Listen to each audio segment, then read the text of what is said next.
Berhubungan intim di pinggir kasur bisa hamil anak perempuan. Bener nggak sih?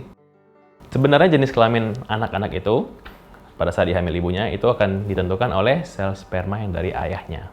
Nah, kenapa ditentukan oleh sperma ayahnya? Karena penentuan jenis kelamin anak itu ditemukan dari kromosom seks.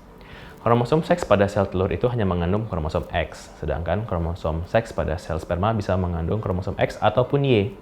Bila kromosom seks X dari sel telur bertemu dengan kromosom X dari sel sperma, maka akan mengandung anak perempuan. Bila kromosom X dari sel telur dan kromosom Y dari sel sperma bertemu, maka akan mengandung anak laki-laki.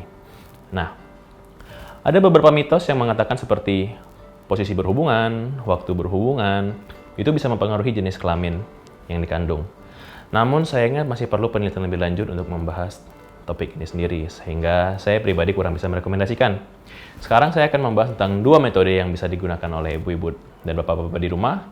Satu mungkin lebih mudah untuk dilakukan di rumah dan tidak perlu keluar ataupun konsultasi dengan dokter.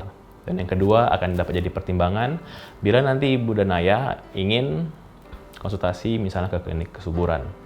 Baik, yang pertama saya akan bahas tentang nutrisi pada ibu.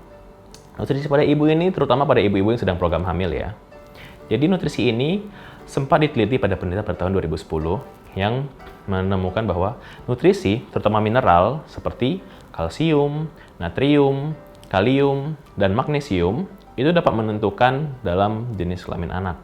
Pada penelitian ini ditemukan bahwa pada ibu-ibu yang pada saat program hamilnya kadar magnesium dan kalsiumnya lebih tinggi dibandingkan kalium dan natriumnya, cenderung akan mengandung anak perempuan. Sedangkan kebalikannya, pada ibu-ibu yang kadar natrium dan kadar kaliumnya lebih tinggi, cenderung akan lebih mudah mengandung anak laki-laki. Namun ini bukan berarti nutrisi-nutrisi yang lain akan dikurangi ya ibu-ibu. Kemudian, metode kedua, metode ini disebut metode memilah sperma. Sesuai dengan namanya, metode memilah sperma ini adalah memilah-milah sperma dari si ayahnya.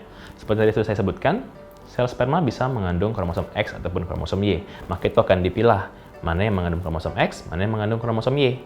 Jadi dari metode ini, angka keberhasilan yang dapat ditemukan sekitar 80-90% dari penelitian sudah dicek. Namun di Indonesia sendiri, metode ini itu dapat dilakukan untuk anak kedua dan seterusnya. Jadi untuk anak pertama tidak boleh dulu. Nah, jadi ini dua metode yang dapat dicoba untuk di rumah. Semoga berhasil.